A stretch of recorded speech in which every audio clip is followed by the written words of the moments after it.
You see, something is going to happen. Something wonderful. My God, it's full of stars. Welcome to the NY Patriot Show. In this episode, I got Heidi with me, and she will be, explaining her escape from Mormonism, in a sense, which I'm very excited to have on. I mean, I think my listeners already know I love talking about Mormonism. And my opinion, before we get into it, it's just I think obviously my listeners already know, but my opinion with Mormonism is that occultism may be at the root of it. You know, I think that's a huge possibility. So that is kind of one of the reasons why I'm very intrigued by Mormonism. And I am also lucky enough to have the one and only Teresa from Spiritual Gangsters co-hosting with me. What is up, T? Oh, man, that's a new one. That's a new one. Yeah, we always have to try to think of like new intros for each other. You have to do the hand sign. You have to be like T. Right? Yeah, I'm going to do that, Mac. Yeah. What's up? You did it wrong. I know. Just I'm not that. No, he did it wrong. He didn't do it. You did it good. That's funny. You know, my ghetto side. I'm kidding. But yeah, what's up? I'm from the trailer park. Ghetto is fine. It works. Yeah, I grew up there. So, all right. I'm happy. I'm excited to be here. I'm from the Unfiltered Rise podcast. I'm newer, but I think I have a lot to say, which is why I ended up in podcasting on a total accident. I am not. I am now. I was not a podcaster. I actually just took some pictures and sent them to one of my favorite podcasters, which was Josh Monday and Jason at the Josh Monday Christian Conspiracy Show. And I said, hey, I saw this at a high school, and it's a famous high school. It's the high school they filmed the High School Musical at in Salt Lake City. Cool. And it's ironically right down from the temple and a Masonic lodge, but we'll get into that another day. So anyways, there's this huge mural on the wall, and I was like, oh, this is creepy and culty and weird. So I sent it to him, and I just said, this is what's up. And he's like, okay, Isaac Weishaupt Jr., like, you broke that down crazy. Like, why don't you just come on the show and talk about it? And I was like, because I'm not a podcaster. And he's like, well, I don't live in Utah and I don't know a whole lot about Mormons. So now you are. And I was like, whoa. He's like, just do a show, you know? So, okay. So I did. And I went on and just thought it was a one and done. I had my son's little puzzle light, like, and like a phone. And that, I think that was, and my earphones. Yeah. And so we made it through that one. And then he said, oh, you were Mormon. I love to talk about Mormons. So like we went on, did a Mormon show, and then we went on again, did another Mormon show. So yeah, I think I noticed that on your podcast when I checked out your podcast. So the Josh Monday episode was like you were the guest, actually, right? Yes. Gotcha, and so he just said, I want you to know something because I know you don't really want to like do this, but like you had a whole bunch of hits on this, like a lot. And he's like, I think maybe you should tell your story because maybe you can help people. Well, he hit me in the nurse feels because like, that's what I do, right? I help people. Like that's my I'm very grace driven, mercy motivated person. And I started thinking about it and I was like, dang. And do you ever wonder real quick, do you ever wonder if that came due to being Mormon? Actually, that was totally my family. I can go there. Well, could that even be an influence from being Mormon? Because that's, you know, the whole thing of like, you're always there to pamper somebody. Well, and there's only so many actually acceptable working jobs that you can do outside of your home as a Mormon, and nursing is one. I mean, they're not going to tell you that. They're not going to say that to you. They're just going to look at you wrong every time I had actually, I think I could be wrong, but I think I had heard because of that with the jobs and like, you know, women, I guess like in Mormonism, there's only certain acceptable jobs. That's why MLMs have become big. Yeah. Because they don't even got to leave the house now. That makes and they're legal in Utah. Yep. You have to stay. Well, you don't. Okay. Listen, they don't bring out some doctrine that says you have to stay home. Okay.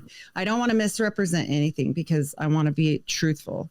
they strongly encourage you that your job is in the home, because that's like, it's very a patriarchal, like, you know, thing. They're like, the men are the men, the women should, there's roles. And so I always kind of missed it, like, because I took care of everyone, even as a kid. And I'm like, yeah, the dad at my house sucked. So I don't think so, you know, like, and so I was always different, and I felt it, you know, I felt that hard. But so growing up, if you don't fit the stereotypical mold, if you're not the stereotypical wife, if you're not the perfect person, whatever, it becomes, there's not shunning per se until later. They're not quite like Jehovah's Witnesses that way, but there is definitely looking down, like, oh, she doesn't do this, or, oh, if you haven't been to the temple, you don't have the special underwear, so you're not as good as I am. So, you know, and then it becomes very materialistic, to be quite honest, and we'll get there too. But it's very, being in the Mormon church is like being on the Kardashians, but really, really moral. So, yeah. Oh my God, I love that. I'm like, what did she wear to church? Oh my God, she wore a dress with no shoulders, and it's a whole big deal. So, you know what I have found interesting? Whenever I have seen like Mormon families like on TV or like on reality TV, they got fucking money.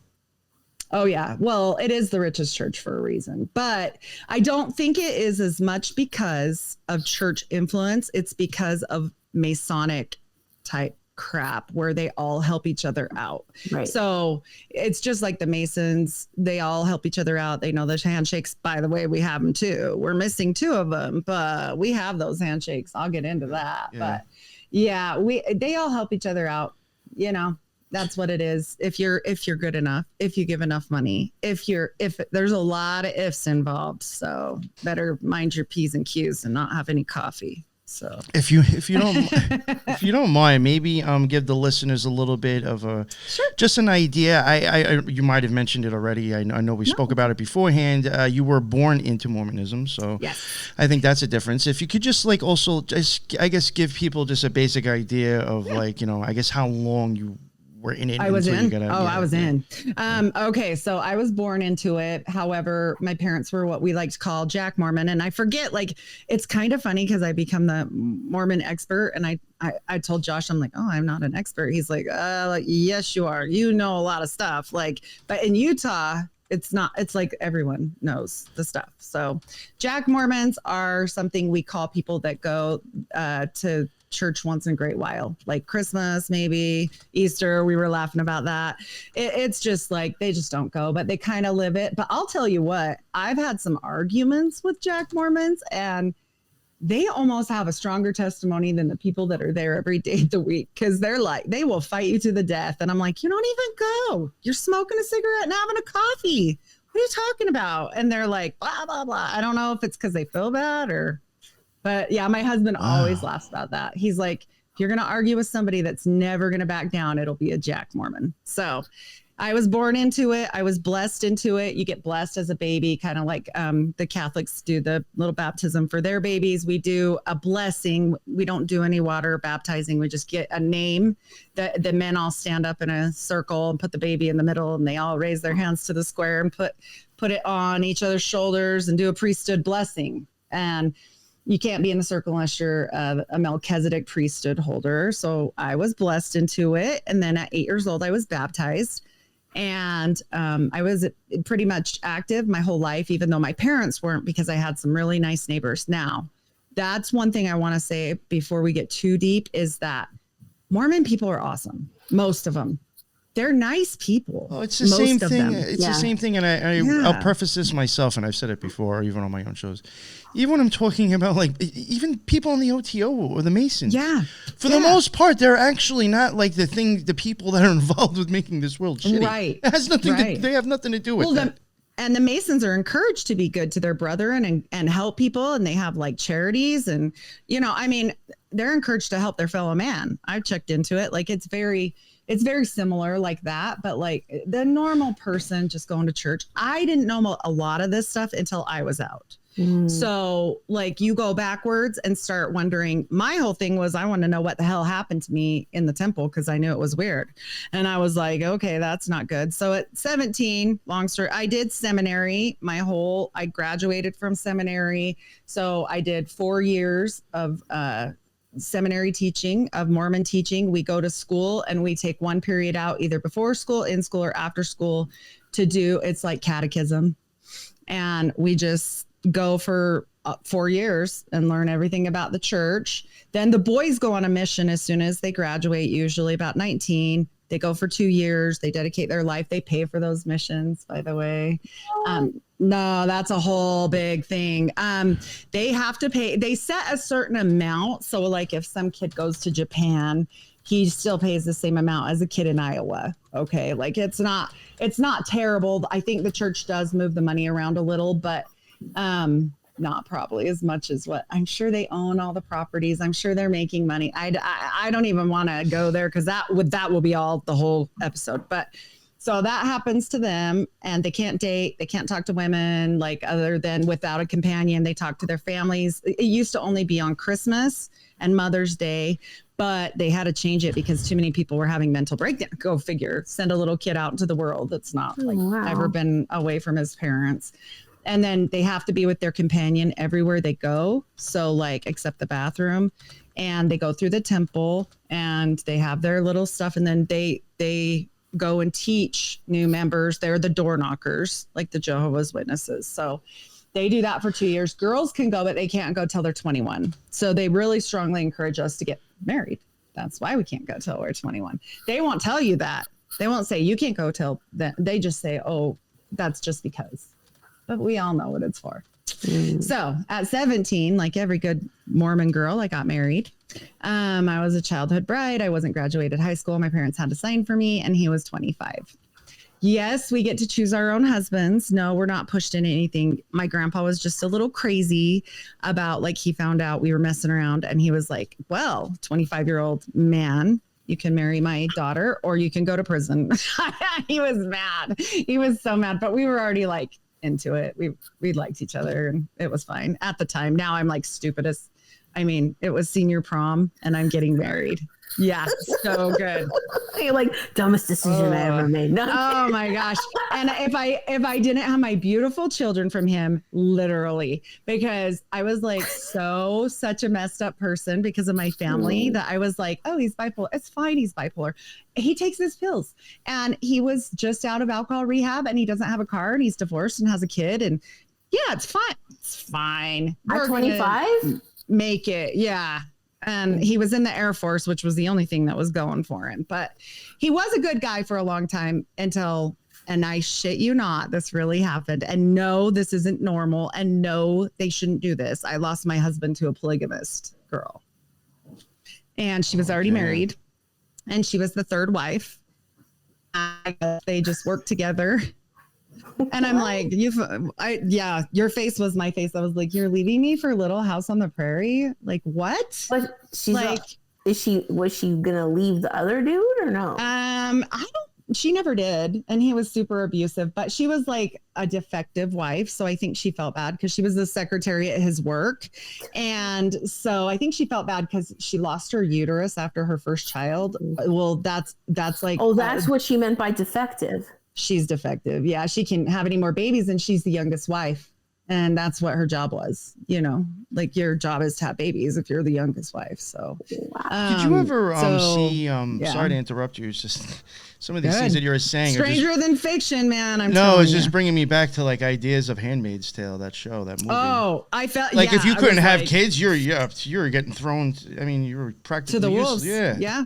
She was, and she was a pretty girl. She was young. She was nice. I mean, ish. I was mad, so whatever, but like she kept doing it. So it was, yeah. I mean, the cops came. We'll just end it with the cops came. Because the second time I was like, the first time I was nice. Now I'm pissed. So that was enough of that. And he ended up back on meth and in the streets. And I couldn't even get him to divorce him for 2 years. I was like, and then I got punished for that. So, well, get into that one too about the temple. So I grew up like that. My family was a wreck. So I really leaned on the church because they really are there for you. Like everything before you go to the temple is amazing. Okay. Everything before you go there is like, you have church meeting and then you have primary for kids and they sing and it's great. And it's very indoctrinating. Now, when you say temple, I just want to, paint a picture for the listeners. Yeah, the temple. Are you talking about like those big, nice, fancy ones, or are you talking about like? So now I thought, I could be wrong. I thought you actually had to be like kind of important or be up there in the Mormon church to even attend those temples. Nope. Okay, so what you have to be is you have to be worthy. They call it worthy. So every church member has the opportunity, whether you have status, wealth, whatever, that doesn't matter to them. But you have to pay your tithing. So even if you're broke, they'll tell you pay your tithing, the 10%. And I'm like, well, then we won't have food. Like I'm 17 and he's a broke idiot. You know what I mean? Like I didn't know. And we're living like it's not good. And he's like, no, you pay the tithing. We'll give you food or we'll help you with rent or we'll help you. That's right. They still want you to pay the tithing no matter what. No matter what. So it's all about obedience. Wait, so they'd rather wait. So they still want you to tithe, but then if they have to give you money, they'll still give it to you. But I guarantee you, like they give you like food, like goods. Yes. I guarantee you that's somehow some tax type of shit right there. Well, and you have to go work at the bishop's storehouse and help can the food or do some work or whatever.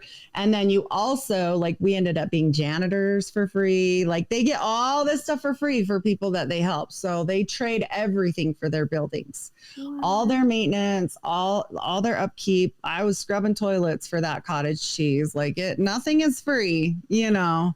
And so, I mean, maybe sometimes they do it just for a write-off, but yeah. And so you have to have that. You have to not break the word of wisdom, which is coffee, tea, smoking. You have to be chaste. I guess my ex-husband missed that one.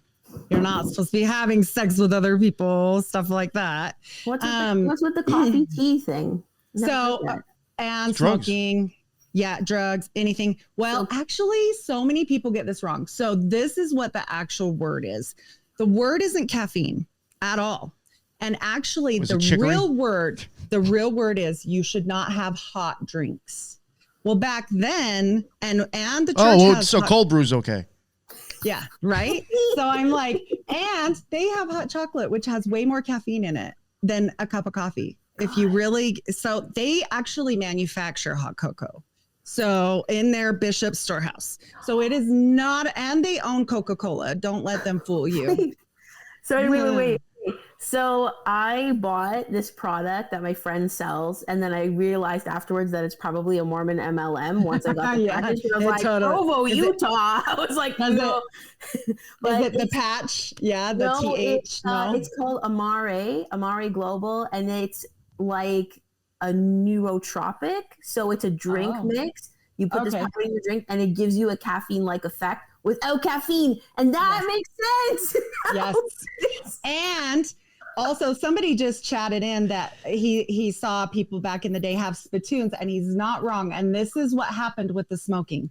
It used to be okay to have tobacco products, but they used to do the meetings in his home, in Joseph Smith's home. And his wife got so sick of cleaning up the floor because the men would spit on the floor that Joseph Smith wrote that he had a revelation that nobody should have tobacco anymore. Because back then cigarettes weren't really a thing as much. It was like a pipe or, the chew, and it was messy. So I'm like, okay, that's fun. So I'm like, you can't have any of that. Yeah. Oh, wow. You can't. So, but now it's translated. So everything changes in the church, right? So eventually they're like, okay, now we have cold brewed, like teas or coffee, whatever. Okay. So now they're like, ooh, we better not have caffeine. It kind of got twisted, but they don't say that. They just say, well, you can't drink coffee and tea, but you can go drink ginseng tea, or you can drink whatever else. you know, so they don't care about that. And then it's like all of Mormonism, there's always an exception to the rule. Like it is so, and they'll change it constantly, which we'll talk about. But so you have to do that. And you go in and have a meeting with your bishop and you talk to him about all the things. And and this used to happen to me even as a kid, because when you're 12, you go do baptisms for the dead and you have to have this same interview. So the bishop like nicely sits there, you're all alone, 12, 13, 14. And he's like, so do you masturbate? So if you do masturbate, how do you masturbate? And what did you think of? And how did you do it? And what did you do? And did you use lotion? And like, I'm serious. And it got real creepy. And I think there was a lot of people that flipped out, like parents. Eventually, not in my era, they kept on going with it. And I was like, so the first thing you learn in Mormonism is you must be perfect and I don't do anything. Forget it. You're not going to go back in there and say that again. Like, that's so weird. And so you just start lying like crazy and everybody's supposed to be this morally clean and half the girls end up pregnant. So I'm like, yeah, great. Okay, whatever, you know? So you have to have that. What else? You have to be a full tithe payer. And when I say a full tithe payer, they sit you down at tax season and they take your financials and you sit down with them and they look at your gross income, not your net. And they go over if you actually did it. And if you didn't do it, you have to pay it back. You're deficited to the church. Oh, they're like worse than the IRS. Yeah, they're way worse. And so they want to know all the things about everything about your whole entire life. And so that's fun. And then you're not supposed to, do drugs, but not pharmaceutical drugs. And you're not supposed to get tattoos, but you can have breast implants. And every woman in the church does, I'll tell you. Like I said about the Kardashians, it'll come up. Like everybody is like so perfect. And they're women like constantly are having mental breakdowns. Everybody's depressed and the church owns stock in pharmaceuticals. So when weed started getting like approved everywhere, Utah was one of the last people. And even now it's only approved for medical and they almost make it like impossible for normal people. Like it's $250 to get your medical card and you have to re-up it every 3 months for $250. Yeah. And then that doesn't cover the weed. That's just the card. And then you go into the pharmacy to get your weed and you can only buy it from the pharmacy.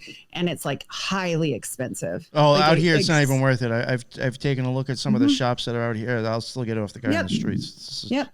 It's more expensive and it's not as good. Yeah. And I'm like, this is wild. And the thing that weirds me out is like these things are also like regulated by the government. It's like, yeah, what's in there? Who knows? I'm like, I've never even heard. It's like you go to look these companies up and you don't even find them online. Yep. Like, and then so once you do all this, you may as well take that damn pill and the church wants you to. They're real funny about it because they own stock in a lot of pharmaceuticals and they actually came out to their congregation. Can we say like the vid stuff or should I like code word it? Okay. So the thing that from 2020 that will never go away, they actually came out and said to every single member that they should get the thing that cures it in church. Ooh. So many people that were completely against it went and did it to their children and did it in general, and because they want to follow the prophet and the prophet knows everything, but also the prophet's just a man if he's wrong and you can't blame him. So I don't know which one it is, but that's what they always say. Like they always are like, well, he's the prophet and he's divinely, put in his place and he's called of God and blah, blah, blah. And then you're like, oh, okay. He knows everything then. And then they're like, oh no, but if he's wrong, he's just a man. But what does the Bible say? If a prophet's wrong once, then everything he says is wrong, right? That's what the Bible says. But also the Bible's only correct in as much as it's interpreted correctly. So the Mormons don't really believe in the full Bible either. So there's that. Wow. So that's just to get there. That's just to go. Then you have to pay about $150, probably between $120 and $150 to get your little outfit. Which we have pictures of. You can. Let me pull that stuff up. Creepy looking. So you wear this, and funny enough, and the handshakes we might have to bring back after, but these are signs and tokens. This is what you wear. And this was the bottom corner is a recreation from the show. What's something Banner of Heaven, you know, that show. It was like on Netflix or something. This is actually, they do this. I was there. This is what really set me off a little bit. That's one of the things they do in this 2-hour ceremony. And then we can go to the next one. They do that in, you see how they have their hands like this? Yes, do they make a cutting moment? Slit their throat. Yes, they do that, or spill their bowels. They do it down below. If they ever do what I'm doing, which is be an apostate and tell the truth. And I want to put this out there as a disclaimer for any Mormon viewers or any people that feel like I'm being disrespectful. Here's the thing: I was in this until I was 34 years old. I was raised in it, and all of my family is still in it. And I was almost had my kids taken away. Like, it goes bad. Like, I was sued. I was reported to CPS. My family went crazy. And so to this day, I don't speak to most of my family, and they're all still Mormon, and they would be very upset with me with this, but I'm not doing this to be a jerk, and I'm not doing this to make fun of it. And I'm not doing this to do anything harmful to anyone. But if I were abused and I was in a therapist's office and I wanted to tell my story anywhere, they would say it was good for me. But I have to hold this in. I'm not doing that. And if you don't like it, you can turn it, but I'm going to tell my truth. And this is truth. And there's probably other people like me. And most of the things I've seen on Mormonism are really careful about this, because they say, oh, this is their sacred thing. And I'm like, okay, but how do you ever figure any of this out then? Like, you're like, oh, they do this here. Oh, this and this. How do we ever break it down if we don't ever expose it? Really? Like, that's wrong. So that's why I did this. And I'm going further than most people would, but that's just how it's going to be with me. So they quit doing the slit their throat and slit their bellies in 1990. Because too many people complained. A lot of changes, even though the church is perfect, they change it all the time, which is so funny to me. Oh. And I'm like, okay, if you're perfect, what happened with that? You know, but that move, the slicing of like the stomach, the throat, and I think there's another one in the OTO. I think they do that. They do that in the OTO, the Gnostic Mass, another thing. They represent, they don't do it on an angle. I don't think like that. It seems much more straight. Like, it even looks like, it's very... And Joseph Smith was a master mason. Most people say that he wasn't, and I actually know that he was. On the YouTube account for the Latter-day Saints, they have a small little, 2-minute episode acknowledging that he was a mason. Now, finally. And he got his, and they say, oh, we don't know what degree he was. We're not for certain this and that. No, he was initiated. And then that was in March of 1842. And then 2 days later, he was expedited in 2 days to Master Mason on March 15th, 1842. And you guys can check my facts. I am such a huge backup on anything that I spew, because I don't want to be just saying stuff to say stuff unless it's my personal life. Yeah. So he also has been told his brothers in the church, and it's Oliver Cowdery and Martin Harris and tons of other ones, Heber Kimball, Brigham Young, all of them were Masons. His brother was a master Mason. His father is speculated to be a Mason, and there's some huge occult background there, but I might just remember the day of when he first started. It was Oliver Cowdery that scribed for Joseph Smith, right? He was the second. Oliver Cowdery was the second. You're good. He was the second scribe. Martin Harris was the first. By the end of the time he finished the Book of Mormon, none of them liked him. They all hated him, and he excommunicated both of them. So that's fun. And it's because they kept catching him with other women, and then all of a sudden he's like, oh, I'm a polygamist. This is all sacred and blah, blah, blah. But the thing is, the stuff that Joseph Smith was doing, which they refused to admit in our church, our own church said, nope, he was not a polygamist. Yes, he was. Oh, he was. Yeah. Yeah. But they only came out with that when the internet hit. And then they did a big thing and started saying, don't look up stuff on the internet. I was still in then. They say, doubt your doubts, don't doubt your faith. It was a logo, and they would talk about it at church. Don't look for outside information. If you have questions, go to your bishop or LDS.org. Don't talk about this. And the thing about the Mormon stuff with the temple rites and all of this, none of this is ever to be breathed or talked about except for inside the temple. Well, when you're inside the temple, you're doing stuff because it's all very regimented and it's all so quiet. So when the heck are you supposed to going to talk about that?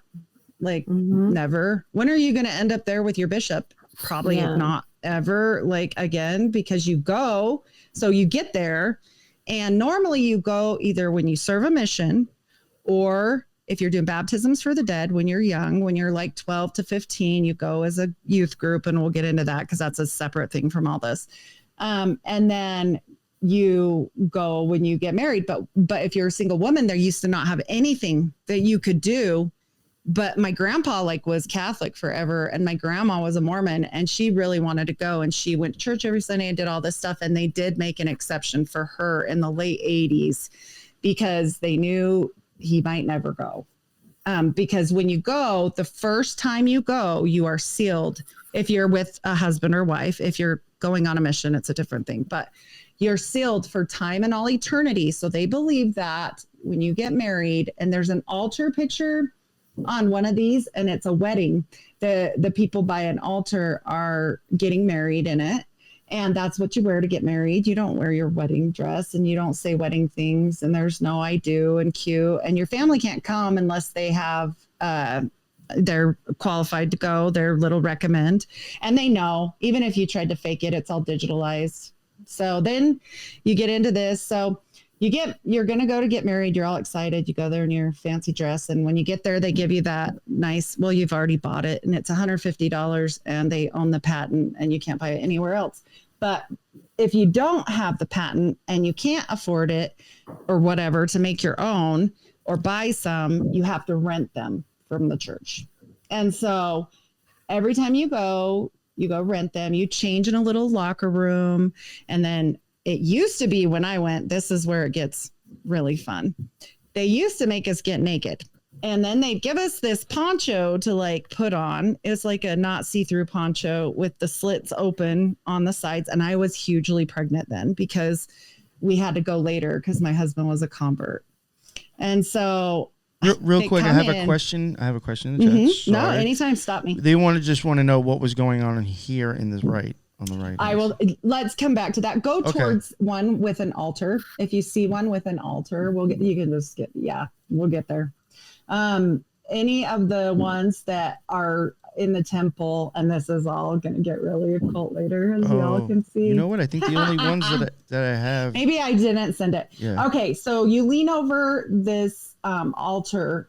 Well, in this, we can finish it. So this is the sign. There's signs and tokens you receive. So the first thing that happens is you go through initiatory, which I'll explain here in a minute when you get naked, but now they don't, I guess. And you do a blessing on your body and your loins. And now they just touch their forehead because remember, it's perfect, but they change it constantly. So, so they changed it because people were uncomfortable getting naked. I was definitely one of those. You sit on this damn cold block and you're like, what is happening in here? Like, why is there no cushion or nothing? It's an altar. I didn't even know that later. You're naked on this altar thing. It's just a stone slab. It looks like a bench, but I didn't know. And then so some lady comes in and she's blessing you for your sinews. I think some of this might sound familiar to you, like your sinews and your loins and your something and anyway, I've read some Mason things and it's very similar. So this lady comes in to do it. And the only thing that's bothering me at this point, even though I'm naked and cold and it's weird, is she's a lady. She can't give me a blessing. She doesn't have the priesthood. I don't understand what she's doing in here. And none of this makes sense to me. I'm like, what about, I'm like, yeah, wait a minute. What are you doing? Because I thought, when's the guy coming? And she's like, oh no, you're not dressed. So you have to have a lady do it. I'm like, yeah, you don't have the priesthood. I'm like, so how's that going to work? And she's like, oh, it's different in the temple. Of course it is, because everything is different. So, all right. So we get through that. They give you your new underwear, which they do in Masons as well. This underwear is more, this older versions with the long john, but they still have it if you want to wear a one piece, whatever. Nobody does anymore. They look like a Hanes. Oh yeah, go back to that. They look like a Hanes t-shirt and some kind of longish boxer shorts. There's tons of different material. Again, the church owns the only stores that sell these. And again, you have to buy them specifically from the church. They're about $35 to $40 a pair. You need lots of pairs of these because they're your underwear. You can't even put your bra underneath them. You have to put your bra over the top of them, or underwear over the top of them, or whatever else you're going to do. They're very underwear-ish. They've got like the little panty area, whatever, for women. Yeah, that works really great wearing boxer shorts on your period. Like, it's the worst thing ever. And then they have maternity ones, blah, blah, blah. So they're making all this money, right? Because these do not cost this much to make. And there's pictures of kids in sweatshops making these in China. So that's fun. Then you get these Masonic symbols on them, and it shows where they are on the chest. Actually, they missed one. So if you go down, see how it has a sideways cut on the belly? That's the ruler as well, like the sideways ruler, and also on the knee. And so I remember asking, like, why? And they have military ones and everything. Like, they're supposed to always be white, but for the military, they do make exceptions, and they make them in like army green and stuff. But you are to wear these all the time, except if you're going swimming, because the devil has dominion over the water. And if you're going to make more Mormons, but you put them right back on after. And some people get really weird about that, but that's not a church thing. That's a them thing. And to shower, but and you never put them on the floor, and you have to put them in with your right leg first and your right arm first. It's all very specific. And so you get these underwear, and then you go through to the next part of the temple ceremony. And the one where it's a whole bunch of women and you can see all these veils, that's the next room. And I had no idea these were Freemason symbols. I thought this was like, my grandma was like, oh, every knee shall bow. That's why it's on the knee. Like, they tell you some story. I don't even know, but I had no idea. I wore these for years. Didn't know. So the next picture on there where it shows a bunch of people like veiled and sitting down in the room. Okay, wait, Heidi, what if it's like summertime and you're wearing what you're wearing now? Nope, you can't. So you'd have to wear like long sleeve or short sleeve for the rest of your life. Yeah. Wow. And you're buried in them. And so this picture here at the bottom.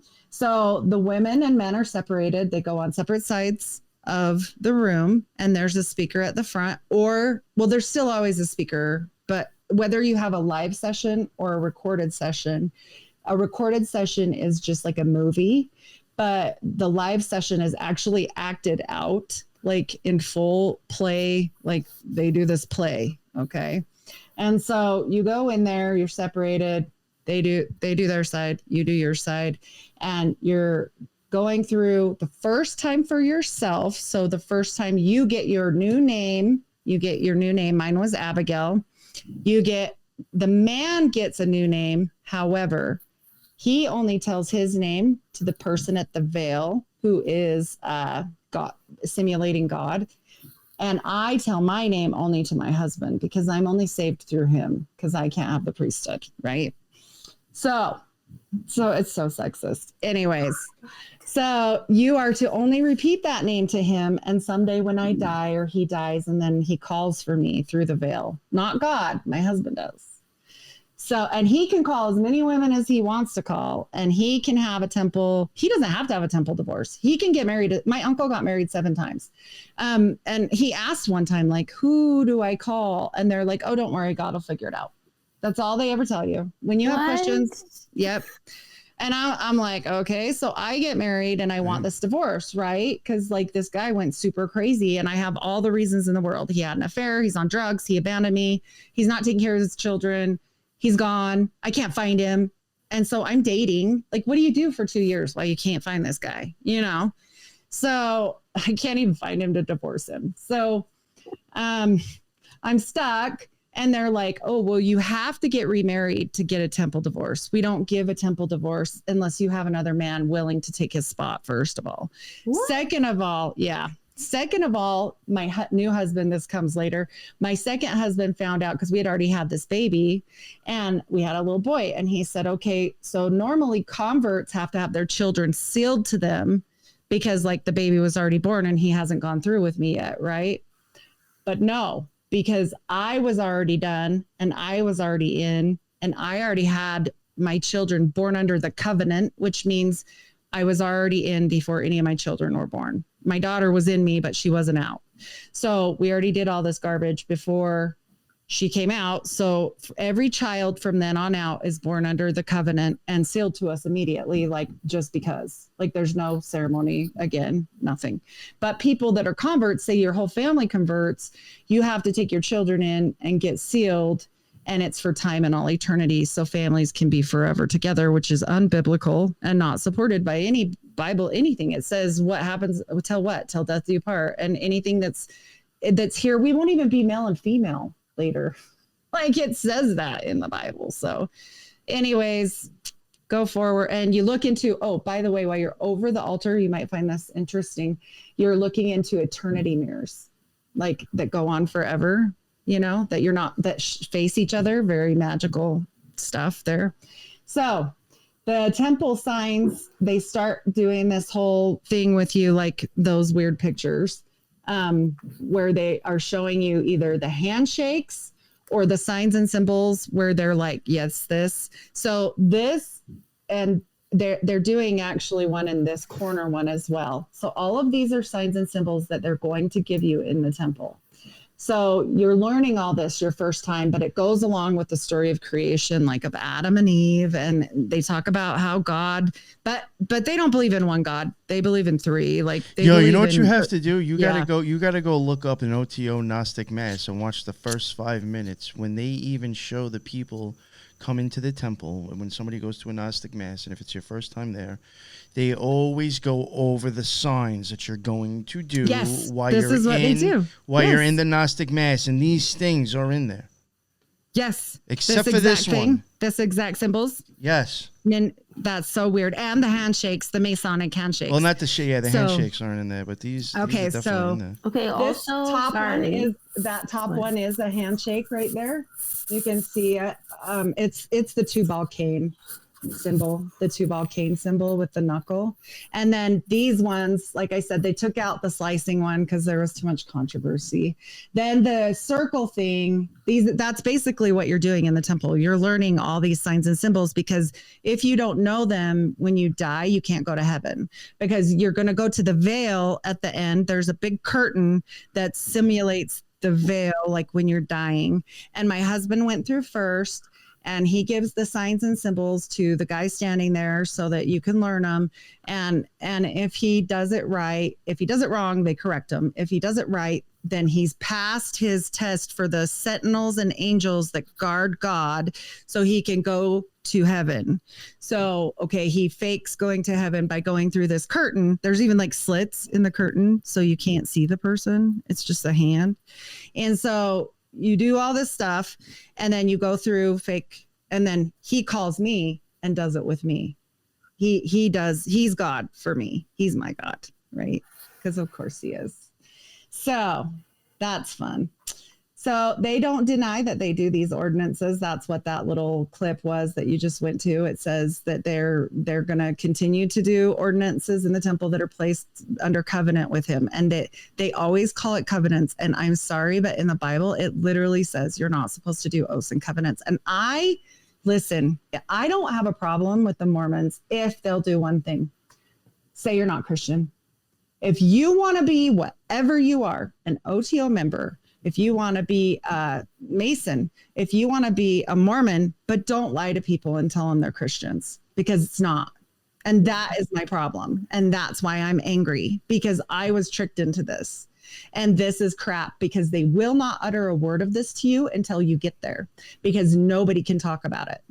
I've seen that a lot before, like even just, not getting into it, but even when I've said my opinions on certain things in the podcasting community, it's not actually, I could actually give two flying fucks what you're into or what you believe or what you practice. Is just that, why are you telling your listeners that you're not into it?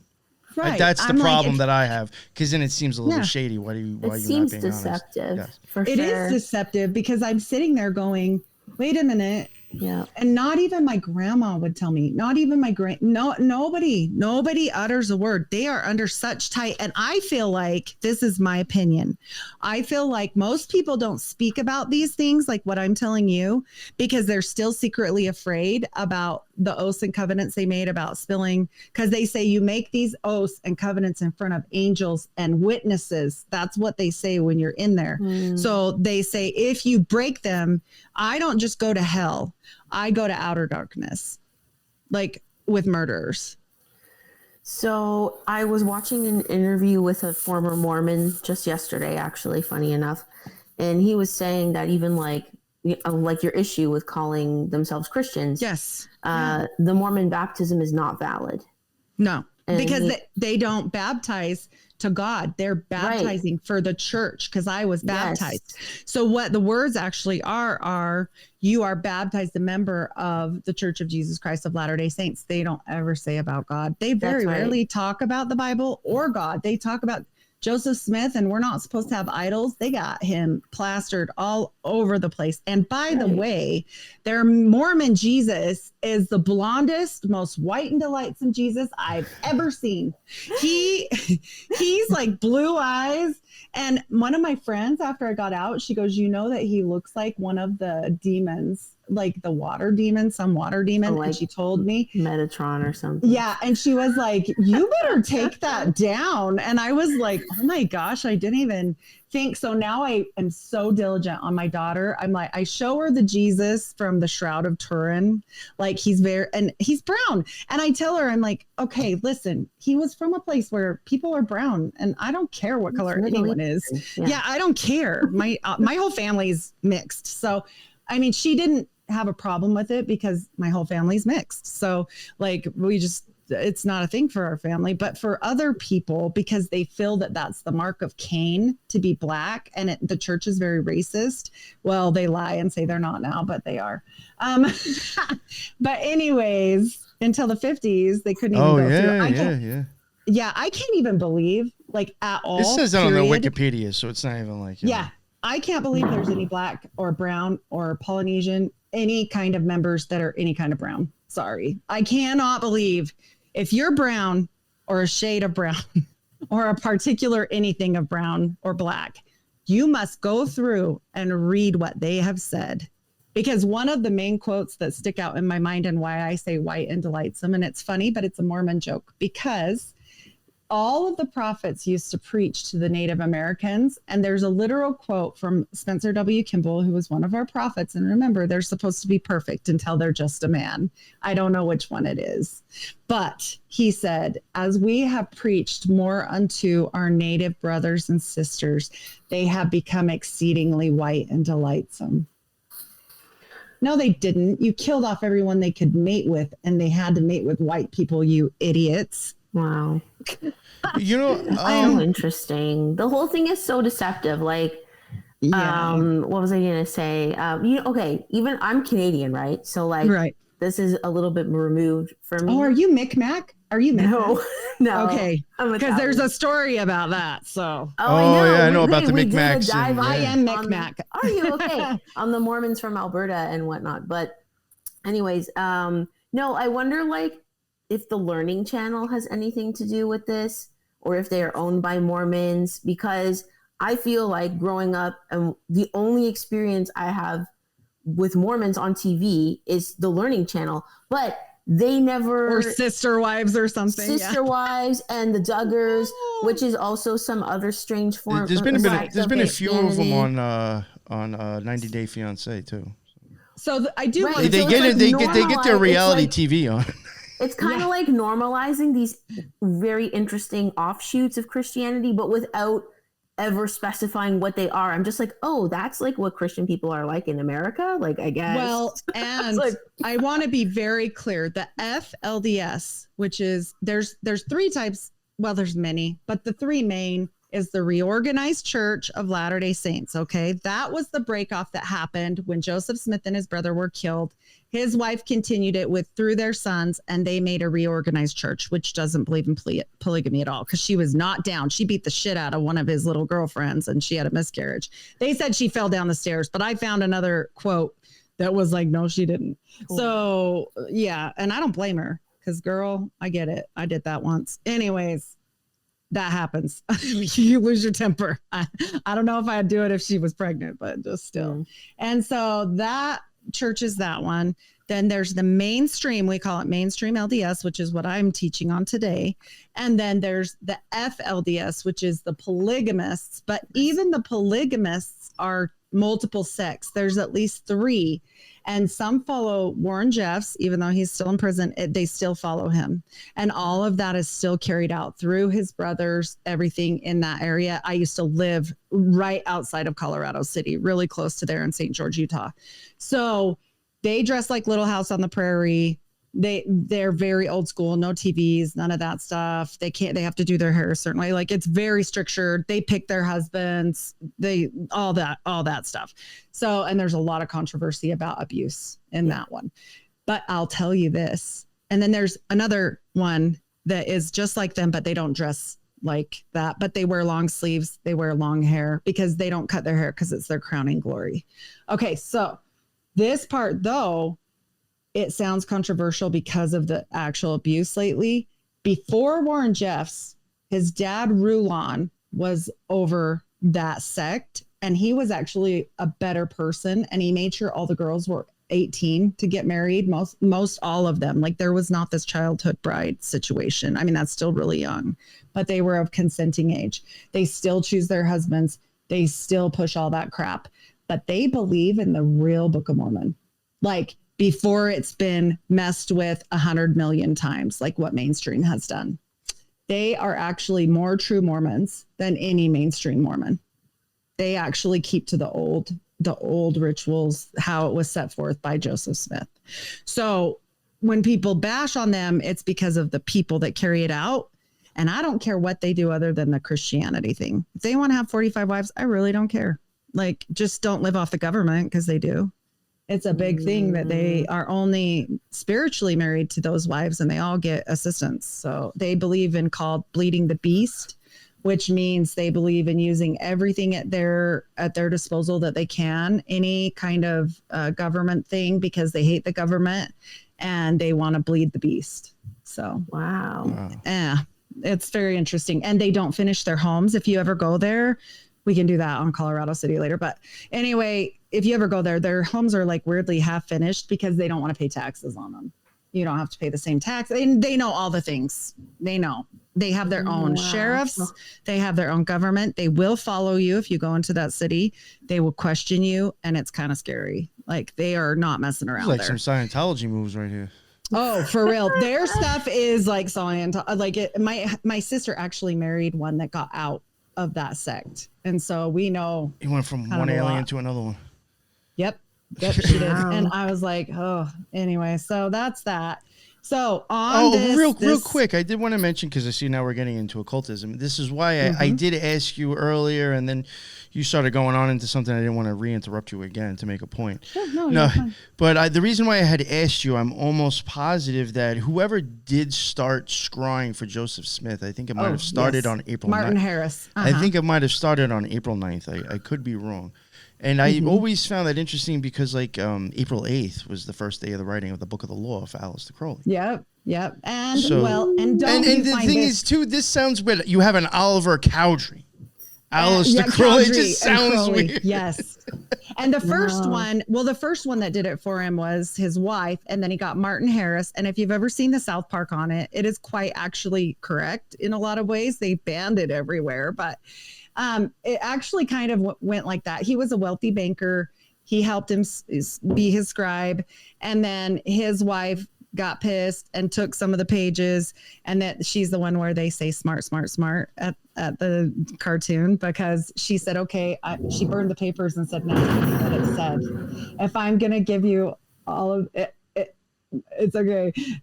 I'm like, all of this stuff, if we're going to give him all of our money, then I want to see some proof. And he said, no, the angel told me because you did that, I shouldn't tell you what those books said. So we're going to translate other books. So yeah, so it's kind of funny. And he predates it before Jesus.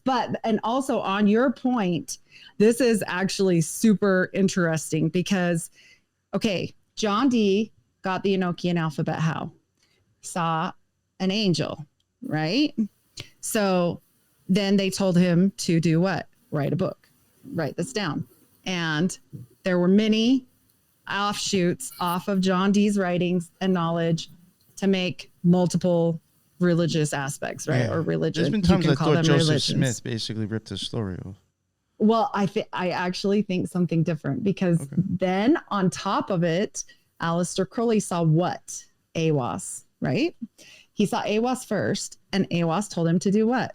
Write this stuff down, and he formed Thelema. And then Muhammad saw an angel, and he wrote some stuff down. And what happened? He formed a religion. And then Scientology, they saw some angels and wrote some stuff down, and they formed a what? A religion. So this story has been done before, and I don't think any of it's a ripoff. I think they're Nephilim spirits or fallen spirits that are coming to these people and having them write many false religions, just like it says in the Bible. And it says that there'll be many things that will lead them astray, and they will be beautiful, and they will be, full of light. And that's why they say you can never just trust an angel, right? Because you never know what you're entertaining. That's what it says. And Joseph Smith's cute little story about when he was 14 and he went to the grove and he prayed and he was, I want to know about God and which church I should join. And God the Father and the Son appeared to him, and he was overtaken by darkness and he passed out. This is how this happened for real. And that's the cute story version of it. He doesn't explain later. He saw up to 24 spirits and or angels. That is documented. So his mom wrote a fantastic little book that they can't hide. And it's amazing because it's going to get into all this occult beginnings. And so after that, it took him 4 more years. And the story is almost exact to that. The one of Enoch for masonry and how he kept going back every year to visit the plates and blah, blah, blah. And they still had it's so similar. It's almost silly. I think there was a real angel, but I think he took some stuff off of that story because he was a Mason. And then he didn't receive the plates like they show it, this cute, glorious thing. Like one day, like this angel came and it's all bright and beautiful. That happened on the fall equinox. In the middle of the night, all dressed in black, he received these books right after he got married, and I'm pretty sure before he had sex, because part of his thing was he was a virgin scryer. These parchments are from his family line. His mother has a quote on here, and she was a follower of the House of Abrak, and they worshipped Abraxas. They have documented her talking about how she follows the House of Abrak. And he got hurt when he was 7 and got typhoid fever, and he got osteomyelitis in his leg, and he was sick for years and had to be in the home and laid up while they're all out treasure hunting. And he was bored, just like JFK. He was super smart. Why? Because he was sick and read a bunch of books. Well, he was sick and stuck in his house, and they were pretty damn poor. So he probably read whatever they had. And their background is Scottish. And I'm pretty sure they had the Magus by looking at some of this stuff. I want to ask you real quick. This just brings back more, like, I think, occult symbolism tied to Mormonism stories. And I guess this story probably came, it did come before Thelema. So, again, a question, who ripped off who. But right. Same angel, different appearance. Do you know of Mountain Meadow Massacre? Oh yeah, yes, of course. See, Crowley wrote the MMM also, and the Meadow Mountain Massacre also happened between September 9th and September 11th. Supposedly, between those dates. He talks about Joseph Smith. You know that, right? Also, I find it talks- interesting that, like, even with 9/11, every single plane number had to do with a Crowley book, and then you have Crowley writing the MMM, and there's the Meadow Mountain Massacre that happened technically around the same date around as that 9/11. same time frame. I'm like, what the hell? And then you got some guy with a name really close to his name. Yeah, just very weird. Cowdrey. Well, and I think it's channeling, to be honest, because he uses, so these parchments he wrote, these are in their family. This is their family writings. And this one actually has a demonic name in Enochian alphabet on it at the bottom. It calls down Jubilance or some demon. There's a whole bunch of stuff in here. In fact, this scared the Monday brothers. They were like, we got to pray right now. I'm like, I always pray before too. Don't worry. And they were like, no way. That looks scary. I'm like, well, so he was the virgin scryer, and he was the seer stone user for the treasure digging. And all of this had to do with that. He wrote these. There's no proof, but they're in his family. They were kept by his brother. They also had a Mars dagger with the Mars symbolism on it, and they executed, and this was documented, that his neighbor paid the dad this. He died with this Jupiter talisman on him, and his wife actually stated that was his, because all this other stuff they say, they said he was wearing that when he was in the jail cell, right? She said he never took it off. So I know you have that knife in here somewhere. Yeah, there's the Mars knife. And so that is wild. That is definitely the Mars sigil right there. And the sigils. And that's like planetary sigil, or people who mess with Kabbalah would probably still use that because of the planetary. Well, and they think that he maybe was exposed. People say he wasn't, but he had this mentor when he was quite young, maybe around 13, 14, that was actually the cousin of his coming future wife, Emma Smith. And his name was Lumens, William Lumens. Isn't that interesting? Lumens, like light bringer, light. Yeah. This all freaked me out when I started ding ding. Yeah, I was like, oh my gosh. So he came to town just randomly. He was like a doctor. They said, Joseph Smith never had any exposure because he was this poor farm boy. Not so. This guy brought many books with him. He was a doctor, and he had traveled all over Europe. He was actually really familiar with multiple things of magic and was known as a magician.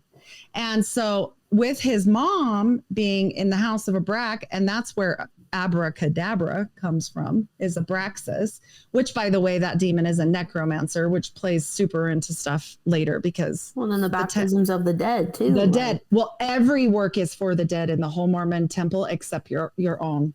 You do yours first, and every single one after that, and you're encouraged to do as many as you can a month, are for dead people. What? It is a necromancy. It is, yes. And so his seer stones, his knife, and there's those circles that were, and they're not necessary. I mean, we can do it or not. But his dad was actually looking for treasure and drew 2 circles in the dirt with a sword, and then made the cone in the middle for the triangle cone, and was using all kinds of weird sigils and muttering spells on the outside, trying to help this neighbor find treasure. And he wrote it down. So this neighbor, this is his account, literal from his journals. And then they said to him, it will work better if we can slaughter your black sheep at midnight tomorrow, and we can do this again.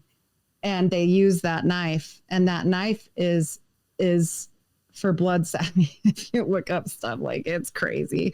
So they used that, and these sigils are all part of the treasure hunting, and I'm so curious later, I know we're on live, but later on the one where it's kind of red and I included it at the bottom, I'd be so interested to know what they say, more about what they say. Cause I know that weird symbol is about that Jubilance demon. Jabulon? Jabulon, yes. And then, so all of this stuff is not Christian. That is the same. And that says what? Holy of Holies. Sound familiar? Holiness to the Lord, Holy of Holies. That's on our temples too. And there's upside down pentagram. There's pentagrams doesn't every temple doorknob have a beehive on it? Yes. Oh, we are the Beehive State. Utah is the Beehive State. We were settled and given that name. It is all completely Masonic, which was one of the things I sent to Josh in that school. There's like this big beehive, like old fashioned, like crusty, antique, dead bees in it. And I'm like, this is so creepy. Like, what the heck is going on here? But he did the Masonic sign right before he died, but they ignored him because they were pissed. Because he ripped off their stuff. And you know who William Morgan is in that whole story about the Masons? Do you know that story? Okay, so he was like this anti-Mason, and he started like going out and writing all the books on it and talking about Masonry on the corners, and was pissed and just like going off. But he was into Masonry before that. And then the whole anti-Mason movement happened because of him. Well, one day they brought him up on charges, which they did the same thing to Joseph Smith, that are basically like jaywalking. Like it was silly. Like nobody gets in trouble for that. He got in trouble for treasure hunting is what he got in trouble for. But Morgan got in trouble for some other thing, and it was a debt or something. So somebody paid it and he got out, and then nobody ever saw him again, ever. He's like a big famous story. And so funny enough, Joseph Smith married his widow. Of course, spiritually. Yeah, spiritually. And she had all this Mason stuff. So she had all his stuff, because he was a Mason before he went anti. And so and she was super in love with him. She was the only one of his 34 wives that showed up to the funeral all dressed in black, like a mourning widow. Like everybody else was on the hush, you know? And so he got his temple ordinances for a Mason, and exactly 2 months later created his own within 2 months. So, I mean, there's no doubt in my mind that he completely ripped it off. Like that sure sign of the lion's paw, our sign for that is called the sure sign of the nail. Like he just made it about Jesus. He probably read the Bible a lot, stuck in there sick, you know. But I do think he saw apparitions because, okay, so the brother too, when he got the plates that night, most likely, see the circle thing, most likely that night was his wedding night. So I'm sure they consummated. That was the same night he supposedly got the plates, which was on the fall equinox. 9 months almost to the day they have a baby, and it's extremely like deformed, and it dies right after it's born. Yeah. Nobody talks about that. In fact, half his kids died before one, like 6 of them, I think 5 or 6. Which is interesting knowing what you know about sacrifice and babies and weird stuff. And I don't even want to, but that's speculation, but whatever. So yeah, there's that. And then his brother actually died, which was also the dad's firstborn. I think they were both Faustian bargains on both. And they named the deformed son the brother's name. And he was one of the angels that he supposedly saw. So that's all interesting and fun. These are all seer stones that he supposedly translated the Book of Mormon with.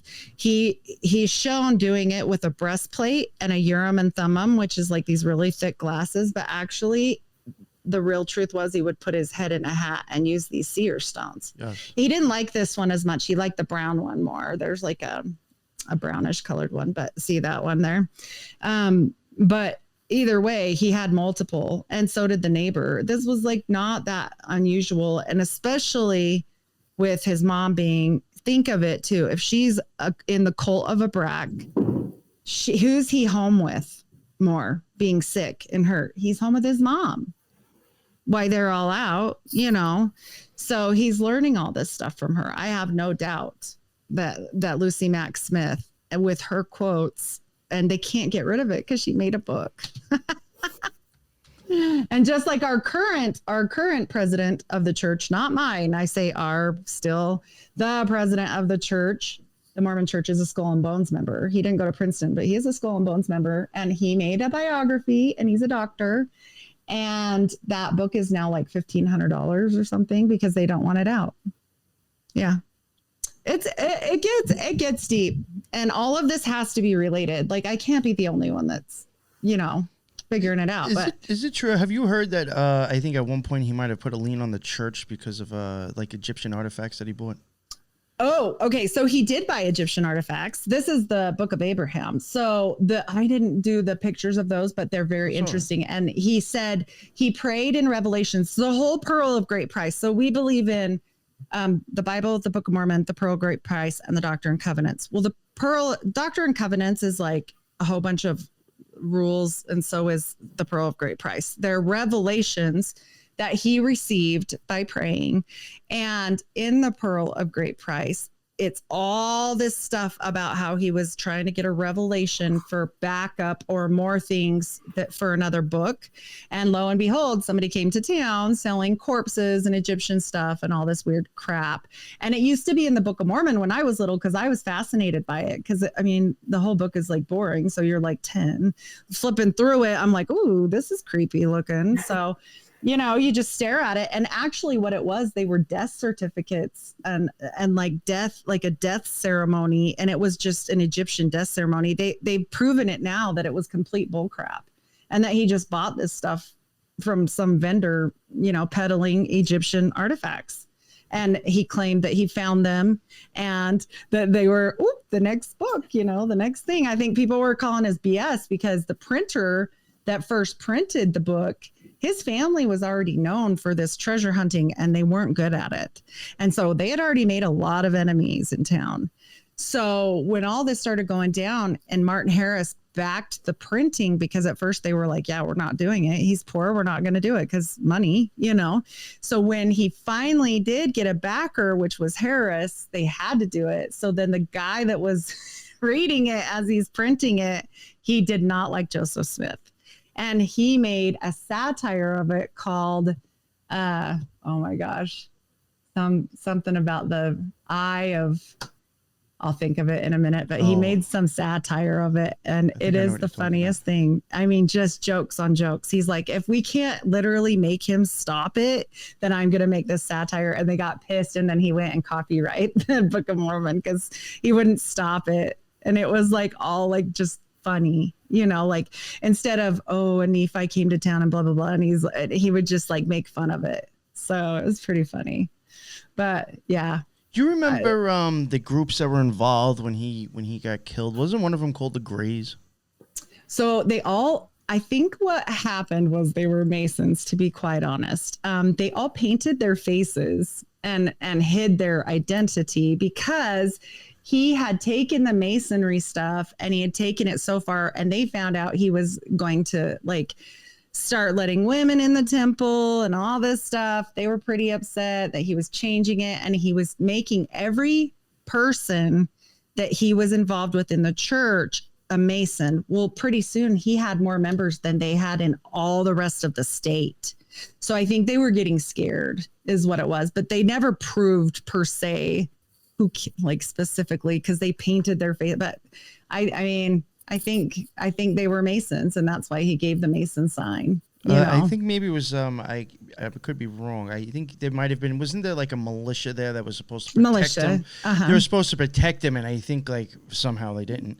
I think the name of them was called, they were called the Greys. And I even thought that was kind of funny considering like, alien, like, aliens, and there is some sort of kind of like, I wouldn't say, I guess it is kind of like alien. I hadn't heard that nickname, but it makes sense because they would put mud on their face and mud dries and kind of turns the gray too. Yeah. And then again, you had Crowley and Lamb, which kind of looked like an early depiction of a gray. Mm-hmm. Oh yeah. And he flat admits like he saw many apparitions, more than just like what is documented, and nobody knows that. Like I didn't know that. I didn't know any of this stuff. Like I didn't know about this stuff. Like that's why they didn't want us online, And as soon as I started finding out the smallest of things, I was out of there. Like that was scary to me. It had already pushed my ex-husband over the limit with the whole, don't worry, you don't need to have your son sealed to you because he already is, because her ex-husband. And my husband at the time, he was like, and I'm done. Do you just call my son that loser's son that I'm raising her children? Like he was so mad. And I was like, oh, and then you start studying and yeah, it went one thing into another for me. Like I said, it went really bad for me actually, because my oldest daughter at the time was dating a missionary and he was on his mission. And she was going to get married to him, she thought, and all this. So I was playing anti-Mormon propaganda, and my grandma found out and went and filed CPS that I beat my child in her head and neck daily while I was like 5 months pregnant. And so a whole investigation happened. She was like 17 and a half, and they finally told her, okay, because they didn't buy it. They were like, this is crazy. And so they said, all right, well, if that's the truth, then you won't have a hard time continuing this case even after your 18th birthday, and we will perjure you. And she just was like, I don't even know what's on that paper. My grandma wrote it. And so, yeah, my grandma did that. Then she sued me for every penny that she'd ever spent on my children. And then she told my whole family I was a thief. Wow. And so nobody talks to me, like nobody. Like I lost pretty much most of my family, except my mom, because she was out already. So yeah, it was rough. It was a rough time. That was a rough time. Wow. They really come after you. And the church, you know, I mean, she just couldn't have an apostate for the only one. I was the only one that made it. Like I was kind of like her extra kid because she took me in at 12, and her other kids, none of them had gone to the temple. So they were all pretty wild and unruly, you know. I mean, like my uncle was a sundowner. I don't know if you know what that is, but like a Hell's Angel. Oh, okay. He was like at the top of that. So I'm watching Sons of Anarchy and I'm like, oh, this is real. Yeah, that was like my life. So she was really upset when that happened with me because I was like the good one. Like I made it, you know. She had higher expectations for you. Yeah. Hopes. And I still have tons of family I love in, you know, and that's why I say about I'm not doing this to hurt anyone, but like this stuff, come on, like nobody sees this stuff. Like this is scary stuff. You know, this isn't normal. You've seen things like this. Like this isn't normal. You know, this is weird. Like, and I just feel like that people should know before they go in, because once you're in there, it's too late. They keep telling you can leave like in the middle of the ceremonies. Oh, and the ceremonies, back to those weird pictures. So after you get your name and do the veil stuff, but what the chanting is, what he asked about this, they used to say Pele El and that circle, and what it is, and this is important for any listeners that have like any family members, anything, that was Joseph Smith's Mason apron. I thought that was interesting. Also, the aprons we used to wear before 1960, Satan's apron. Satan gives us that apron in the ceremony. I like how you use the Deseret News, which is Mormon owned. And so they give us the creation story, and then they're crying out like Pele El to this, and Pele El means, oh, hear me, oh false god. But people started knowing that what it meant. And then because in Hebrew, the way it's written, and they changed it to now they just say 3 times, they raise their hands and say, oh God, hear the words of my mouth. And that's in the ceremony when they're doing it, because somebody asked about that. But they do it over a book of names. So if anybody ever says, oh, not can I pray for you? They'll say, can I put your name on the temple list? Say no. That's the list in the middle.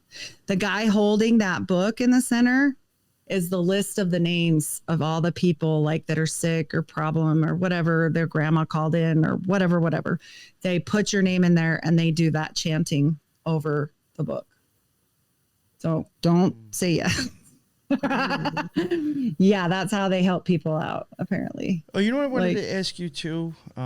Maybe you'll have some idea about it.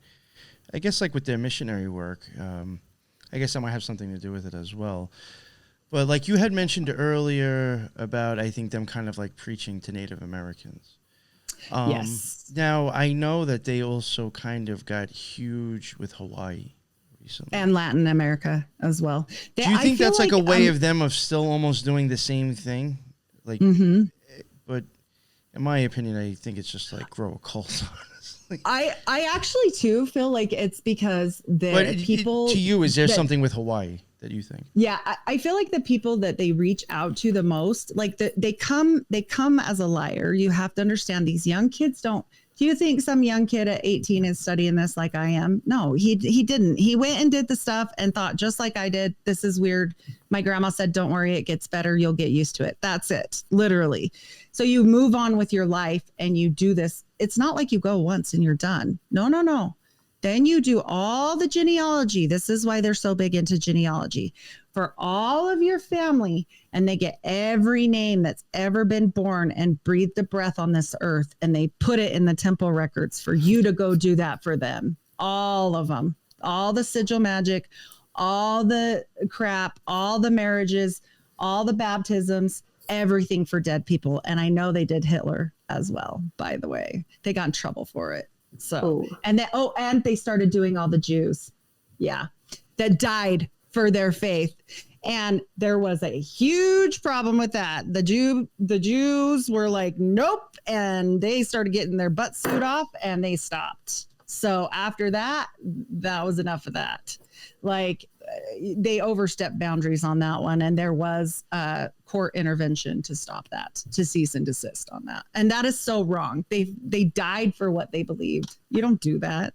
But so to your question, the preaching is these kids really go out there and say, you can be with your family forever. You can be with your wife for time and all eternity. They want to hit on the people that are super family focused, and Polynesians are very family focused, and so are Latin people. They're very into the whole, like, you know, unit of family and keeping like grandmas and grandpas and extended and all that. And I think they know it. I think that's why they hit with that, because if their great grandpa died and they miss him a whole bunch, they're like, oh, you'll be with him again. And in the celestial, maybe in one of the kingdoms, because there's 3. You don't just have to, they always one up everything. There's not even just one heaven. I heard that Mormonism is really big in Brazil. It is, because again, you're talking to Latin communities that are very, like, they take care of their grandmas. They take care of their grandpas. They take care of, you know. Well, and then like with the whole, like, not allowing Black people into the church for so long, it became problematic because a lot of people in Brazil have mixed heritage. So then they made the rule, like, if you're of African heritage, you can be part of the church. But a lot of Brazilians probably are not African. They allow anybody. Yeah. Now. So now it's like, but that's the problem when you have like a different prophet like all the time, and like this you can just be like, oh well, I have a revelation. Yeah, that's what they do. This is okay. That's what they do. That's okay, right? They didn't do it till segregation ended, and then there were a whole bunch of people upset about it. There's a whole thing. There's many, like, not just one. There are many editions of something called the Journal of Discourses, and that is everything that prophets have ever said that they changed. So like if they're like, oh, he was wrong, but this is why, blah, blah, blah, blah, but we took it out, blah, blah, blah. Like it's all these things. And there's so many of them. I don't even know how many versions there are now. It'd take you a lifetime to go through them. And they lock all those up. They lock them up. And they try to take them down. They're not one of the richest churches for no reason. And they're smart. They're no fool. And then on top of it, with the Masonic handshakes and Masonic ties, they can get in there with big players in the world. I believe the Mormons are running things right along with the occult. Yeah, no, I have said that plenty of times. I mean, they own, like I've said, they own like a fifth, I think, of the private property in the United States. Yep. I think they own the most orange fields in the United States, in Florida. Yep. I mean, they're like, you know, like I had mentioned something, I don't know what it is, but I do think there might be something up with Hawaii, and I think that has to do with occultism. I'm almost positive that when the Shriners were coming over from a trip to Hawaii, they came up with the idea of the Order of Quetzalcoatl on their boat. Oh, the Mormons in Quetzalcoatl. They're and there's Mormons who actually go to that pyramid and walk it because of Quetzalcoatl, and then so does the Order of Quetzalcoatl, which is Mason, an inner order of the Shriners or Masons still. Yep. Very, very weird connections with that. And then you mentioned Brazil, and like Brazil, in my opinion, you know, not saying it's good or bad, depending on how you look at things, is a hotbed of occultism and spiritualism. Mm-hmm. And it's like, and you have them going over there, and their probably excuses, we got to go save them from their horrible beliefs. Save them. But like, I don't buy that.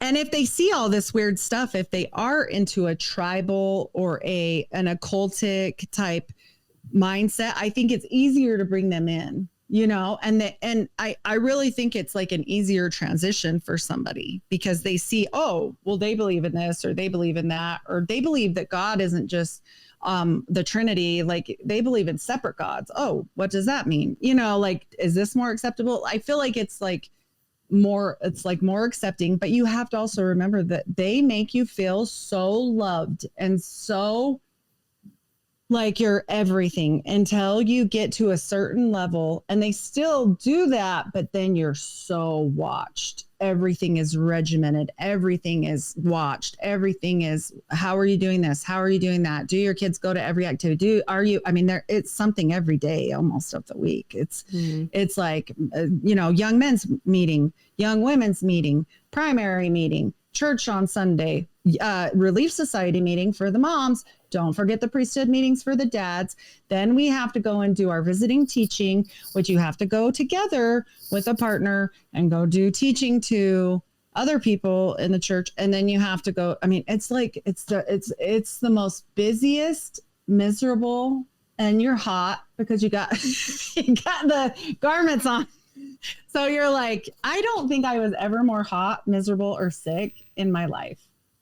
And you're just weighed down and you never feel good enough because they don't want you to. They do everything with guilt, you know.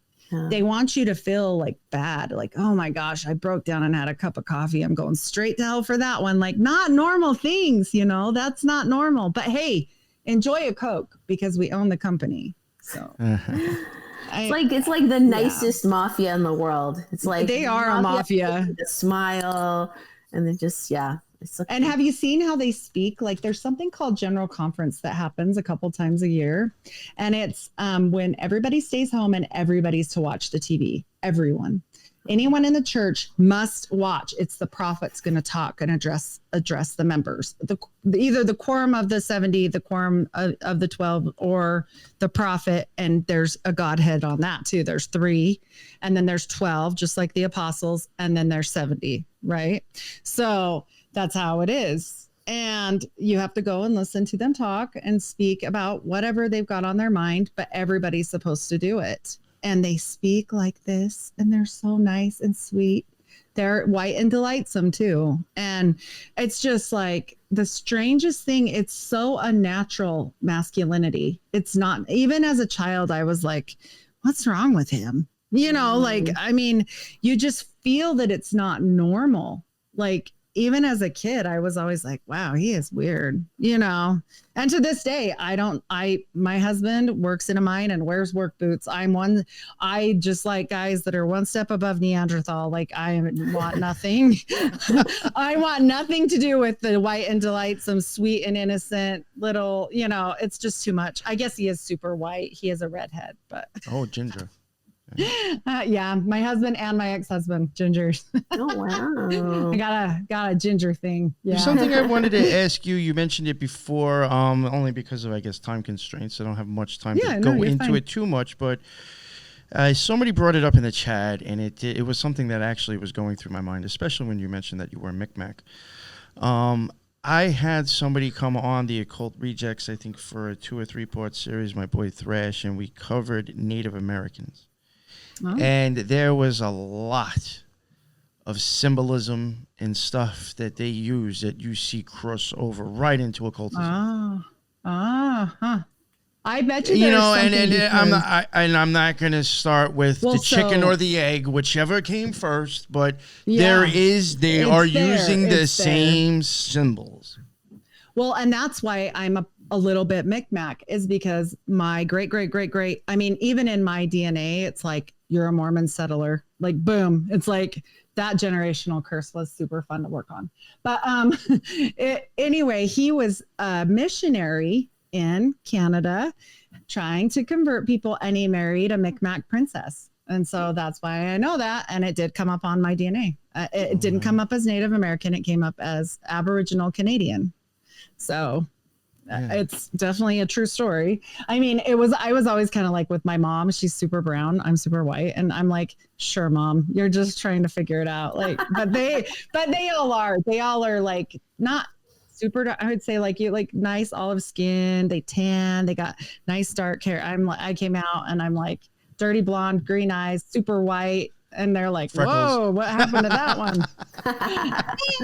I'm sure that, she's white and delightsome. No, she can stay.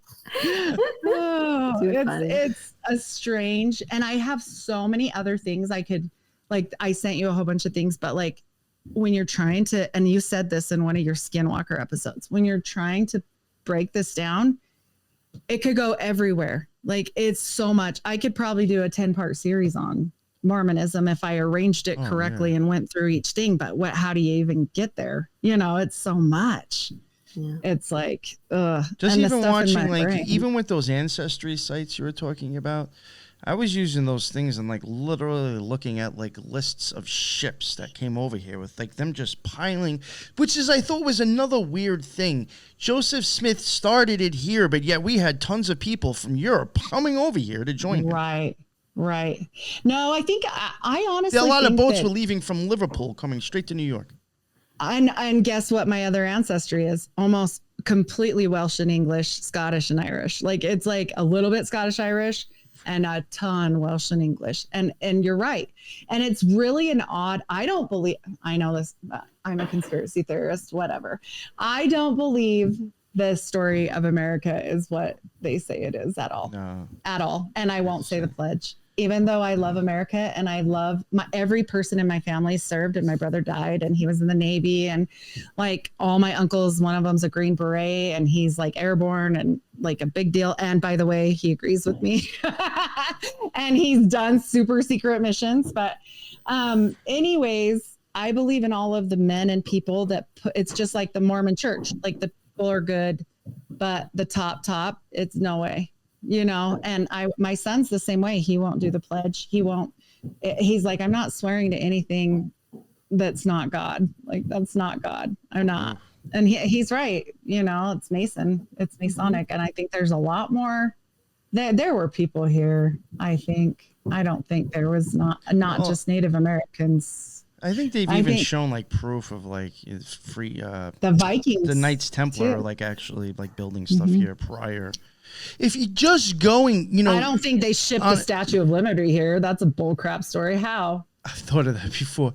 Just going by the Mormon text, though, I think according to them, they were here before Christopher Columbus. I think they have ideas that one group may have went to Mexico and the other to Canada, and didn't they kind of like meet?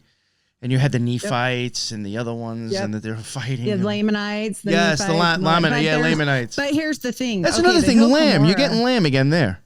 Yeah, the Hill Cumorah, there's no way. It was literally in his backyard. The church owns it. They won't dig it up. They won't show they have no relics. I mean, if all this stuff happened and that huge war happened that they talk about, then how come there's no relics? How come we can't prove anything? How come, you can do that with the Bible, you have the Dead Sea Scrolls. You can do that with other things. But he would say things like about the golden plates. Oh, well, if you set your eyes upon it, then you'll die or whatever. But there were some people that did and pressed him on it. And then he's like, just kidding. Those aren't really it. And I'm like, okay, that was super convenient, and I just think that what happened was this Lumens guy that came to town, he was reading Greek to the people there. And the people were like, oh my gosh, this guy has this magical book. Look, it's this magical book. And it was like, I can't even remember what Greek book it was, but it wasn't magical. It was just a book, and he was reading in Greek. And so I think he saw him doing that, and the guy did it for like a year or two, and then they ran him out of town. And I think Joseph Smith saw all of this and went, maybe treasure digging is too hard. I have a bum leg. I'm not doing that. I'm just going to do this instead. But I do think he encountered a creepy angel, only because I believe Aleister Crowley's story too. and Scientology and all of it. And I think what he was doing was he was going out because he couldn't get the plates for 4 years. I think he was summoning things. Look at those charts. Look at all the dead people he said he saw. He was into necromancy. I mean, like I said, the cult of Abraxas thing, it makes so much sense that he was a necromancer demon because it sounds like he was scrying when he was even just reading the plates. Yeah. I mean, it was just like he was scrying. That's what he was doing. Well, and it was automatic writing. And he said it, yeah. And I'm like, that's such a lie. And he said it was all written originally in Egyptian hieroglyphs, but I don't believe that. I think it was an Enochian alphabet because they said they were all symbols and then he would translate it later. And so what he would write down after he put his head in the hat and get in the dark and think of, what do you think of the hat you see with magicians? And what do they say? Abracadabra, because they make it so. And that is a magical word and you know it. And it comes from the house of Abrak. And it's just too many coincidences. There's no proof for that other than there is proof that she was in the house of Abrak because she wrote about it. Abracadabra now. Yeah. According to Cloak. And I'm like, there's something going on with that. Like I don't know that you can make that much up. Like everybody says, oh, he made it up. I don't think he made it up. I think there's a lot more to that story. And same thing with Crowley. Same thing with Parsons. Same thing with Muhammad. Same thing with them all, which is why I want to nail down a John D specialist and have a chat. Because I'm like, hey, there's too much similarities here. This is weird. Well, you know what I do think, I think you could easily pull this off. Like if you were taking an old story or something that's happened before, or you wanted to like plagiarize this stuff, like if these people are buying your shit, they're basically like, they're in a time in their life where they're like searching for anything, but it's like they're trying to find this positive God or this positive entity that's going to change their life. It's not like they're going down the other road where they're like, oh, I want to get into some dark, deep shit because I'm pissed. Right. Or whatever. Right. I'm not looking into occultism. They're looking for a religion. You know what I'm saying? So these people have no idea about the other shit because they're not exposed to it. It's like Christianity on cocaine. That's what it is because it's like elevated. It's like, okay, I can't be an occult person, but this stuff is cool and they still believe in Christ. But kinda, because it's not the same Christ. By the way, the Holy Ghost is different than Christ. That's different than God. And they believe God was a man. But don't worry, because someday you'll get your own planet. And then they retracted that. And I'm like, that's bullshit. I learned that in seminary. Like they talk to you about Planet Kolob and that you're going to go and make spirit children for all your life. And that's the spirits we bring down. And that's why they push us having so many babies. They're like, oh, you want to bring your baby spirits down from heaven because they believe we live in a pre-existence. They believe we're alive before creation. And so they have all these stories like Joseph Smith had an answer for everything. And for that, my friend, I tip my hat and you can use it to put your rock in because I'm telling you this, he was one smart cookie. He was no dummy. I mean, and they say that he was super charismatic. I mean, he had to been 34 wives. You serious? Like, and even nowadays, the way polygamy runs, you can't go marry somebody else's wife. Okay. That's not a thing. He was sending men on missions, which is where the missioning started from. He was sending them out to be missionaries and banging their wives. And that's the truth. Oh, so he was hooking up with them and marrying them. Doing what King David did in the Bible. Yeah, exactly. Yes. Yes. And I'm like, okay, well, you gotta, and they said you could be in a room with him and you would leave like all these accounts that people he excommunicated and treated like crap. They said if you were in a room alone with him, even if he owed you money, anything, you would leave the room smiling because he was so charming. And I'm like, I bet he was. And they say he was pretty good looking. Although I saw a picture and he remarkably, I'll send it to you, looks like Epstein, which is pretty weird. But I'm like, they say he only had 11 children with his wife. Okay. 6 of them or 5 of them died. He has all these other wives and not one other kid. Bullshit. They say, oh, no. He didn't have any other kids. He's banging half of the freaking town. What are you talking about? Nobody else got pregnant but the one lady that got thrown down the stairs. Like, no, I highly doubt that. By the way, she went on to marry Brigham Young, that lady. It's a twisted web we weave. So much drama. Oh, it gets do you know really who Lucy, dramatic. You remember, do you know who Lucy Bigelow was? Lucy Bigelow. All right, no, she was like an earlier female name, kind of like in the beginning of Mormonism. Okay. But I was really trying Franny something wrote a book. That was his cousin. Tie her to Bob Bigelow from Skinwalker Ranch, Robert Bigelow. Yeah, because like everybody else with that ranch has been a Mormon except for him, and you got another last name that matches a well-known Mormon. And I bet he's a Mason. If he's not a Mormon, he's definitely. I definitely think he's in occultism because, like, he even he offered some like, I think it was like $100,000 or something to like the person who could like write the best, I guess, thing on their opinion on is there life after death, and if there is, so what is it? And like just to me, it's like I think he wanted to find an occultist. Well, you know why? Because I think the Kabbalah, with Joseph Smith and all the degrees of heaven that I mentioned, it's so similar. I bet you he knows some of this stuff. This guy, I don't know that guy, but I've listened to your series on him. And I definitely believe that this is why I believe it was an angel and angel magic and weird stuff is because they are too into woo-woo. There's too much going on with the Mormon church, the weird occult stuff, the woo-woo stuff, the Skinwalker Ranch, other things like that. They are too into it. There is something up there. And Native American stuff too, to go into that because that they talk to gods. Those are not... They're probably fallen angels or demons, most likely. I mean, we know that there's power in that. And the thing that people skip over, they want to talk all about King James in the Bible, but they sure forgot about the book on demonology that he wrote. And it's just as important because here's the thing. If you want to practice it, go ahead. But if you want to be a Christian, you better know your enemy, because why do football people go study their teams that they're going to go up against the next week or the next week? Yeah, you got to run the plays and know who you're facing, period. If you don't know anything, good luck. Good luck to you, because stuff happens. Weird stuff happens, and this world is not explained like they say it is. There's no way.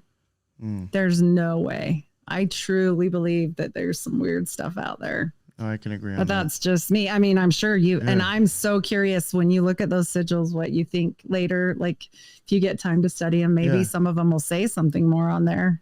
I did have someone saying that weird looking pentagram might have been a Magus symbol. So I will add that. I meant to say that before when I saw him leave. So I think he definitely had a copy of the Magus, and the church goes back and forth and says he had no way to get it. And I'm like, bull crap.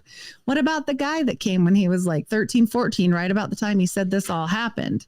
He had been traveling to Europe. He was a doctor. What are you talking about? He didn't have access. That guy probably had all kinds of access.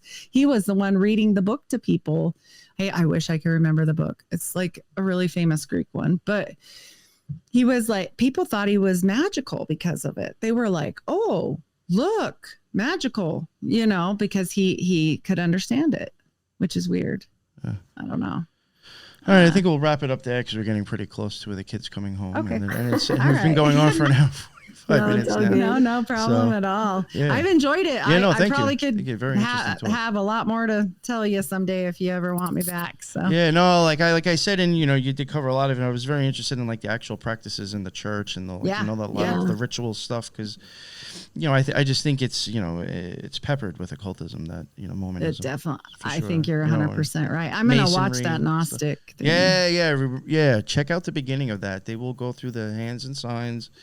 And I do think you'll see some commonalities. Very weird. Very weird. It's wild. And I do think you're right. I think they cross. And I think there's too many important Mormons. They're in too many important positions. I'm not buying that it's all just innocent. And there's temples.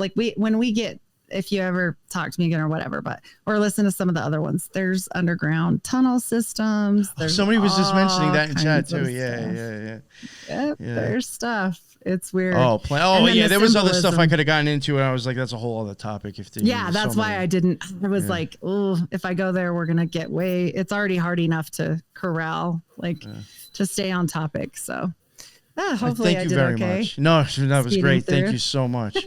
Yeah, of course. Thank you for having me. Teresa, thank you very much for jumping on. I didn't get it before. I was going to have you do it, and I think I just forgot. But you want to plug your show? Yeah. Go ahead first. Yeah. Thank you. Yeah. So it was really interesting, Heidi. Thank you so much. I thought I knew a lot of like Mormon beliefs, but like, man, you my face like half the episode. I'm like, what? That's crazy. But I'm glad. Yeah, thank you. So if people want to hear more from me, they can see me on the Spiritual Gangsters podcast with you. And also we have that new awesome live Monday mornings. Definitely check it out. So fun. We got a lot of good feedback on the first one. So yeah, we did actually. Yeah, a lot of people enjoyed it. So I was pretty happy with it. Oh, cool. Yeah, it's a lot of fun. Where we just like, make fun of the news basically. You guys are super busy. I'm like, man, I'm barely keeping up over here. You guys are running. We try. But yeah, thank you so much for having me on, of course. Yeah, no. Thank you. It's nice to meet you. And Heidi, let everybody know where they can find your stuff. And I do have her links in the. I'll add them. I think I added them already. Yeah, I had them prior. They're already out there now. Okay. So. All right. I'm at the Unfiltered Rise. I'm newer to the world. YouTube, Spotify, Instagram.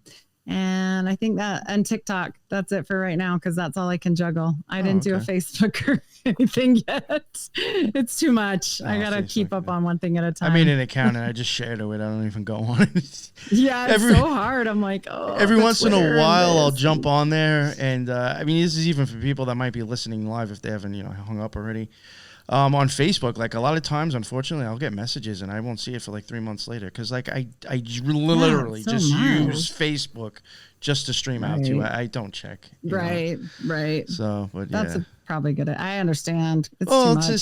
That, and it's really one of the more shittier social media apps, in my opinion. Yeah, anyway. I'm surprised you can even put things out. Sometimes they're so bad. No, I've had them like remove the audio. Oh, we'll keep up the video, but we're going to remove the audio. I'm like, what's the point? So weird. Oh, thanks. You're just there like, like just take it down. Strange. Yeah, that's weird. Just destroy it. If you're going to do that, you've already messed it up. Come on. That's funny.